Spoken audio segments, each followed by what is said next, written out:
नमस्ते।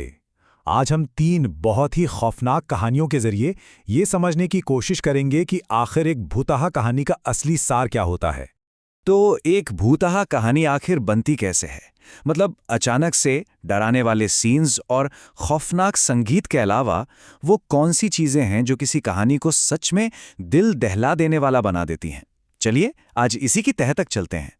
कई बार भूतहा कहानियों की शुरुआत किसी श्राप या जादू टोने से नहीं होती, बल्कि अतीत में हुए किसी गहरे, कभी न खत्म होने वाले दर्द से होती है। ये कहानी है ओकीको डॉल की। यहाँ एक बच्ची का अपनी गुड़िया से इतना गहरा लगाव था कि उसकी अचानक मौत के बाद ऐसा लगता है कि उसकी आत्मा उसी खिलौने में बस गई। एक और मामले में दर्द का रूप कुछ और है।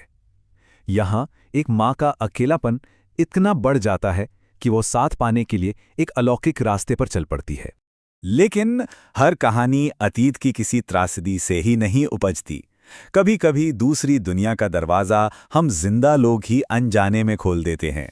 सोचिए, कृतिका नाम की एक लड़की ने एक अजनबी की कब्र पर ये शब्द कहे, और ये बहुत ही मासूम से लगने वाले शब्द जेम्स नाम की एक अकेली और जुनूनी आत्मा के लिए एक सीधा सीधा बुलावा बन गए। तो देखिए, यहाँ पर दो बिल्कुल अलग अलग रास्ते सामने आते हैं जिनसे एक हॉन्टिंग शुरू हो सकती है। एक तरफ है वो रास्ता जो किसी के अतीत के गहरे दर्द, किसी त्रासदी से जुड़ा है, और दूसरी तरफ एक ऐसा रास्ता है जो किसी की एक छोटी सी गलती, एक अनजाने में दिए गए बुलावे से खुल जाता है। और एक बार जब कोई आत्मा जाग जाती है तो उसकी मौजूदगी हमारी दुनिया में बहुत ही खौफनाक तरीकों से महसूस होने लगती है। चलिए देखते हैं कि यह आतंक कैसे अपनी शक्ल लेता है। अनामिका का मकसद सिर्फ बुराई फैलाना नहीं है। वो अपने अकेलेपन से इतनी हताश है कि वो दूसरों को अपने साथ कैद कर लेना चाहती है, ताकि वो फिर कभी अकेली ना रहे। ये एक बहुत ही डरावनी इच्छा है। अब इसकी तुलना जेम्स की आत्मा से कीजिए। उसका मकसद है कब्जा करना, एक जुनून। वो एक जिंदा इंसान को पूरी तरह से अपना बनाना चाहता है। और जानते हैं सबसे दिलचस्प बात क्या है? ये जो आत्माओं के अंदर की इच्छाएं हैं, यही बाहर की दुनिया में आतंक बनकर दिखती हैं। कभी एक गुड़िया के बाल बढ़ने लगते हैं, तो कभी फुसफुसाहट सुनाई देती है, और कभी कभी तो बात गला घोटने जैसे सीधे हमलों तक पहुंच जाती है। अच्छा, तो जब ऐसे खौफ का सामना होता है तो कहानियों के किरदार करते क्या हैं?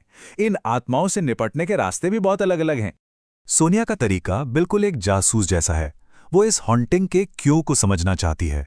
वो भूली हुई यादों को घुरेदती है, आत्मा के दर्द भरे अतीत को खोज निकालती है, और फिर एक आखिरी रस्म के जरिए उसे शांति देने की कोशिश करती है। तो इन कहानियों में हमें इस आतंक से लड़ने के तीन बहुत ही अलग अलग तरीके देखने को मिलते हैं। पहला तो है सोनिया का तरीका, एकदम जासूसी वाला। वो आत्मा के दर्द की जड़ तक पहुंचती है। फिर आती है कृतिका। उसका रास्ता है विश्वास का, झाड़ फूंक का, जिससे वो उस बुरी आत्मा को भगा देती है। और तीसरा, वो शायद सबसे ज्यादा डरावना है। जब कोई भी तरीका काम ना करे तो बस उस खौफ को सहते रहना और उसे किसी तरह काबू में रखना। सुजुकी परिवार। उन्हें ओकीको गुड़िया के बढ़ते आतंक को पूरे 20 साल तक झेलना पड़ा। आखिर में थक हार कर उन्होंने उस गुड़िया को एक मंदिर को सौंप दिया, ताकि उसे काबू में रखा जा सके। कभी कभी भागने का कोई रास्ता होता ही नहीं है।